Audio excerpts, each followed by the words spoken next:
In his heyday, Sazali Samad ruled the world of bodybuilding, winning 10 world titles and many other continental and regional medals in a career spanning over 4 decades. His son Hazim is now hoping to follow in his footsteps, but has made it clear he is in no rush. The 26-year-old stressed that it will take time for him to build a championship-winning physique like his father. Macam sekarang ni saya aktif dekat gym dan masuk competition. Plan in future tu nak mungkin ada macam ayah nak ke wakil Malaysia, lepas tu nak pergi Asia dan kejuaranan dunia lah. Betul. Dalam mungkin 3 ke 5 tahun akan datang. Sebab macam dalam sukan bina badan ni dia punya jangka masa dia lama untuk improve badan tu. So kadang-kadang kita dah workout, dah jaga makan, tapi still ambil masa yang lama.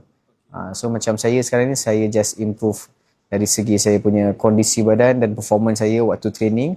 Memang awak tak ada rushing lagi. Tak ada rushing sebab selalunya kalau rushing ni dia bila terkejar-kejar sangat ni senang jatuh. It took Sazali roughly 7 attempts before winning his first Mr. Universe title in year 2000 at the age of 33. He is now 59. Among Hazim's achievements last season includes finishing 3rd overall in the bodybuilding category open category at the WNBF Philippines Championships. He is, however, aware that his physique still has much room for improvement. Kalau ikut body saya punya strong point kaki, kekuatan saya. Okay. Tapi dari segi weak point saya, bahu. Bahu dan arm saya dia lambat sikit develop sebab dulu pun saya ada injured. Dislocate shoulder 3 kali. So bila training tu performance dia drop sikit lepas tu. Tapi sekarang ni masih improve lagi lah.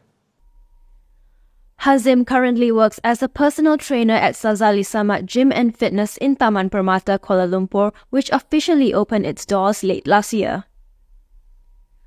Working as a personal trainer allows him the flexibility to juggle both training and work.